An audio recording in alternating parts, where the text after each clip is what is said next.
Hi there!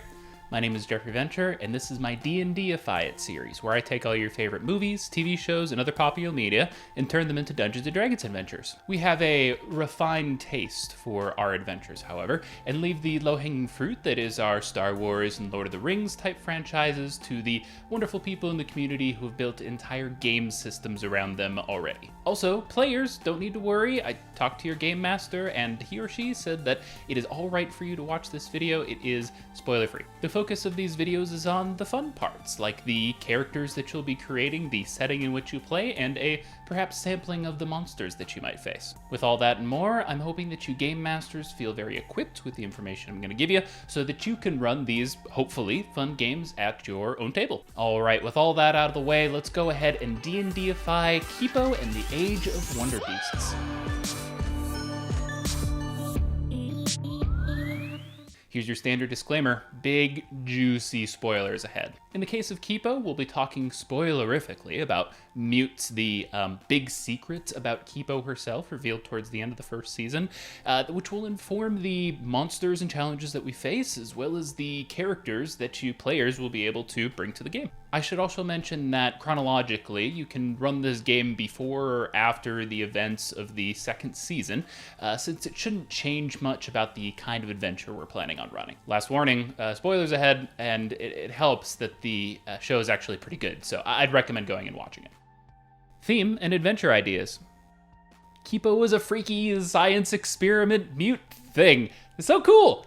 I told you there would be spoilers. So this post-apocalyptic landscape that we find ourselves in really seems to hinge on these mutes that are covered very heavily in the show, and particularly that they are both friendly and hostile in certain circumstances, and both intelligent and bestial in other circumstances. That gives us a really fun environment to explore, with friendly NPCs that are also mutes, with hostile enemies that are also mutes, and of course giant bestial mutes that are acting entirely on instinct and providing a variety of fun environmental challenges. There's a sort of whimsical element to the encounters that Kipo and her friends have in the show, so I think it would be really interesting to see fun and practically playful mutes interacting with the characters in this adventure. The Timbercats are an excellent example of this, as are the Umlaut Snakes, and I would very much encourage you to imagine new mute races to integrate into this particular adventure, if not only to keep the players on their toes. It's important to note that we've got a lot of creative freedom when it comes to fitting mutes into this world that fit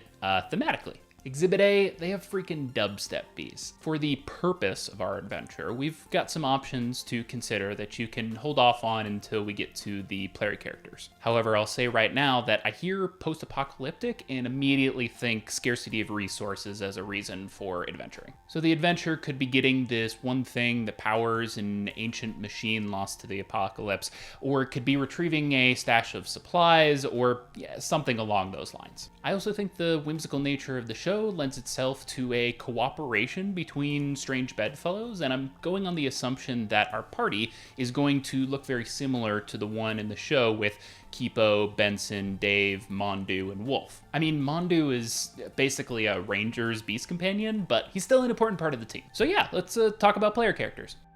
Player characters. Another setting where magic doesn't really exist means we need to do some imagineering or just change the setting. A solution for some, if not most, of the magical spells and abilities that you could typically get if you were running this with a fantasy game system could manifest as genetic mutations that mimic the spell effects in one way or another. Like maybe they've got a firefly mutation that allows them to essentially cast light on an object, or maybe they've got some kind of snake mutation that allows them to spit out the spell Acid Splash. For warlocks, clerics, and paladins, this could be something that was bestowed upon them by a powerful mute at some point. This might be tough to make work for a variety of spells, and it might be even tougher to make work for the variety of spells available to a single spellcaster. So I'll be very curious to hear what you guys end up doing if you end up running this adventure yourselves. If you're willing to change the setting a little, maybe allowing something like the path of your typical artificer would be okay, with the players having unearthed some kind of ancient technology that allows them to produce something similar to magic effects. Not really something covered in the show, but based on the kind of genetic mutation route that it's taken so far, taking it to that next level doesn't sound too implausible to me. But yeah, how you do magic at your table is entirely up to you, and I'd personally encourage my players to stick with the barbarian, monk, rogue, and fighter kind of archetypes so that we can stay pretty close to the reference material. Moving on, race options seem like something really interesting to consider here, especially if you want to play a character similar to Kipo herself. For those playing 5th edition Dungeons & Dragons, the Shifter race from the Eberron setting is a perfect fit for this. We can flex the world story just a little bit to include things like dwarves and elves and our other typical fantasy races, and if you're looking to integrate the more exotic races, they're perfect candidates, in most cases, for being full-on mutes themselves. All of that to say that if I'm not playing a Shifter half-mute in this game, I'm totally playing a Tabaxi Timbercat. Like our other adventures, we're probably going to want to stick to low-level Tier 1 play to keep things simple, especially for the spellcasters who are going to probably find it harder and harder to justify the effects of their spells as they continue to get more powerful and interesting. I'd probably just do level 3 in 5th edition if it were me. Monsters and challenges.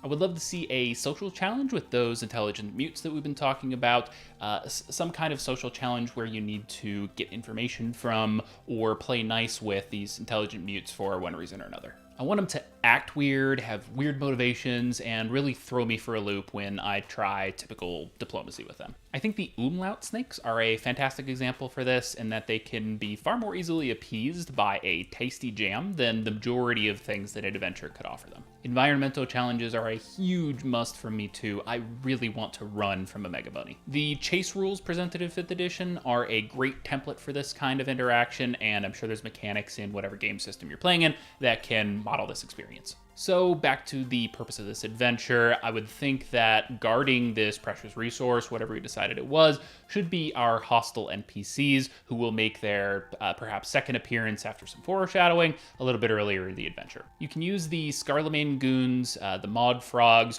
or any of Dr. Amelia's people if you'd like, but there's plenty of other baddies presented to us in the show, as well as ones that you can invent for us to beat up. Because mutes seem to be just regular animals that are gifted with intelligence or a mutation or incredible size, I think we can go with mostly just straightforward beast stats with a heavy lean on giant beast stats. Our hostile NPCs should challenge us with things like trampling us and swallowing us and flying, taking us off into the sky, and a variety of other actions and features that make them more than just a multi-attack machine. And I think we can honestly lean on those heavily enough to stay on theme for the show without needing to go to magic and magical effects to produce a adequate challenge for the game. All right, game masters and players, with that in mind, let's go ahead and generate our adventure prompt. I usually give my one-shot players an adventure handout document that includes something like the prompt that I'm about to give you, as well as a gold allowance if they want to spend that on armor and weapons, for instance,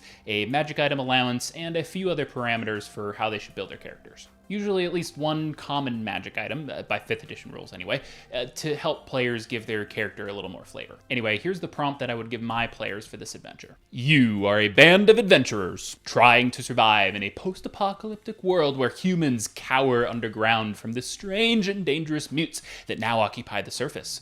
You come from all walks of life, both mutes and otherwise, and have been recognized as capable explorers who can brave the surface world. Someone close to you has asked for you to go on a dangerous mission to retrieve something very important, and you have answered the call to action. Keep your mind open but your wits about you as you brave the weird and wonderful world of dubstep bees and timber cats, the dangerous Maud Frogs and Newton Wolves in this one-shot based on Kipo and the Age of Wonderbeasts. End adventure prompt. All right, everybody, that's all I got for you in this addition to my D&Dify It series covering Kipo and the Age of Wonderbeasts. I'd love to hear what you think about running or playing a game like this in the comment section down below. Send these to your game master, and pretty please send me pictures and stories if you end up running this at your table. You can find me sharing memes and stuff on Twitter and Instagram, where I'd also like to hear if there's anything else you would have liked to see in this video, if you've got something to add. I'll be making a D&Dified adventure module for one of these adventures per month, so if you're seeing this in the current month, August 2020, you can head over to Twitter and cast your vote there.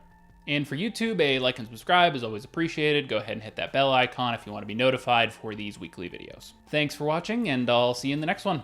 Happy adventuring!